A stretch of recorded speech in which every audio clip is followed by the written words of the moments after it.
మీరు కాలంతో పరిగెత్తండి, కలలతో పరిగెత్తండి, ఇష్టంగా పరిగెత్తండి. మీ కష్టానికి తగిన ప్రతిఫలం ఆశిస్తూ పరిగెత్తండి.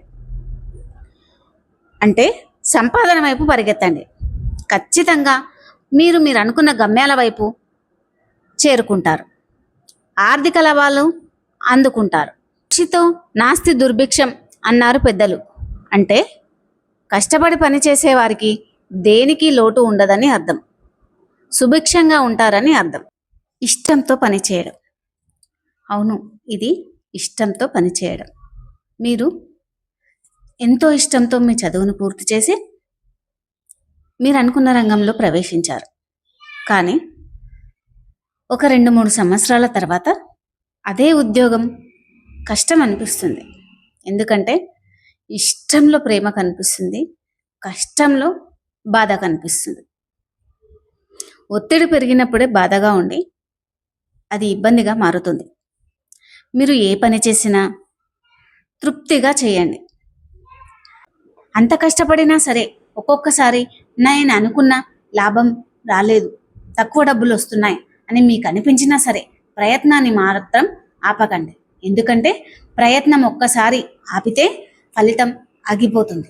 అందుకే గుర్తుంచుకోండి, మీ ప్రయత్నాలు విఫలమైతే అవుతాయి, కానీ మీకు ధైర్యం ఇస్తుంది. ఇంకా మంచి ప్రయత్నాలు ఎలా చేయాలో గుణపాఠం నేర్పిస్తుంది. కష్టం నిన్ను పరీక్షిస్తుంది, ప్రయత్నం నిన్ను మార్చుతుంది, కానీ పట్టుదల నిన్నెప్పుడూ గెలిపిస్తూనే ఉంటుంది. కాబట్టి మీరు విజయాల వైపు అడుగులు వేస్తూ మీ గమ్యాలు చేరుకోవాలని, ఆర్థికంగా బలంగా ఉండాలని నా కోరిక. స్థాయిని బట్టి స్నేహం, అవసరాన్ని బట్టి అనుబంధాలు, పైసలుంటేనే ప్రేమలు, ఇదండి కాలం తీరు. ఏదైనా ఏమైనా అనుకోండి, కానీ డబ్బు సంపాదించే మంచి మంచి మార్గాలు మీ అంత మీరు ఏర్పాటు చేసుకోండి. మీ సమయాన్ని వృధా చేసుకోకండి. సమయం అస్సలు దొరకడమే గొప్ప విషయం. అది మెరుగైన అవకాశాల వైపు పెట్టండి. మీ భవిష్యత్తుకు మార్గాలు వేసుకోండి. మీరు చిన్ననాడే నిర్ణయించుకున్నారు మీరేం చదవాలి, ఏ ఉద్యోగం చేయాలని. ఆ ఉద్యోగమే మీకు ఆర్థిక బలాన్ని ఇచ్చింది కదా. ఆ ఆర్థిక బలం మీకు ఎప్పటికీ ఉండాలి అంటే కష్టాన్ని రెట్టింపులో చేయాలి. 2 చేతుల డబ్బు సంపాదించందే ప్రస్తుతం ఉన్న సమాజంలో నడవడం లేదు. ఎంత చెట్టుకు అంత గాలి అన్న సామెత గుర్తుండే ఉంటుంది. ఎందుకంటే 1,00,000 సంపాదించిన 2 లక్షలు సంపాదించిన ఆదాయం ఎక్కడా సరిపోవడం లేదు. విద్యకు, ఆరోగ్యానికే ఎక్కువ పెట్టుబడి పెడుతున్నాం. అంటే మనం ఎంత సంపాదించినా డబ్బు నిలవడం లేదు. అంటే మనం ఇంకో ఉద్యోగం సృష్టించుకోవాలని అర్థమవుతుంది.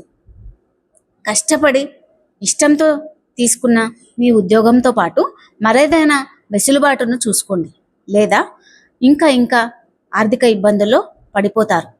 కాబట్టి మీరు ఒక్కటి గుర్తుంచండి, కష్టపడి పనిచేయడం, ఇష్టంతో పనిచేయడం ఎవరైతే మనస్ఫూర్తిగా చేస్తారో వాళ్ళు ఉన్నత శిఖరాల వైపు అడుగులు వేశారు. ఇంకా మంచి స్థాయిలో ఉండాలంటే 2 చేతుల డబ్బు సంపాదించాలని నిర్ణయించుకున్నాను. ఏదైనా ఇష్టంగా రావాలి, కష్టంగా వస్తే కన్నీళ్ళు తప్పదు. మనం చేసే పనిని కష్టం అనుకోవద్దు, ఇష్టంతో పూర్తి చేయండి. మనిషి అయినా వస్తువైనా నిజంగా మనదైతే ఏదో ఒక మార్గంలో మన దగ్గరికే వస్తుంది. ఆ మార్గం మన ప్రయత్నమై ఉండాలని నా ఉద్దేశం. నేను ఈ మధ్య 2-3 యూట్యూబర్లని చూశాను. అందుకే నేను యూట్యూబ్ పెట్టాలని నిర్ణయించుకున్నాను. పగలు రాత్రి అని తేడా లేకుండా ఎప్పుడు రేపేం పెట్టాలి, ఎలా పెట్టాలి అంటే అందులో వాళ్ళ కష్టం చూడండి. అసలు సంతోషాన్ని పూర్తిగా అనుభవించలేరు. ఎందుకు ఇప్పుడు అంతగానం కష్టపడుతున్నారు అంటే తర్వాత కష్టపడడానికి ఏముండదు. ఇంత గొప్ప గొప్ప ఆలోచనలు నేనెందుకు నా చిన్నతనంలో మా ఉపాధ్యాయులు చెప్పినట్టు వినలేదు అని నాకు ఈ మధ్య అనిపించింది. అంటే మనం ఇంకో నలుగురిని ఆదర్శంగా తీసుకుంటే తప్ప మనం ముందుకు వెళ్ళలేకపోతున్నాం. మీకు ఒక చిన్న ఎగ్జాంపుల్ చెప్తాను, వినండి.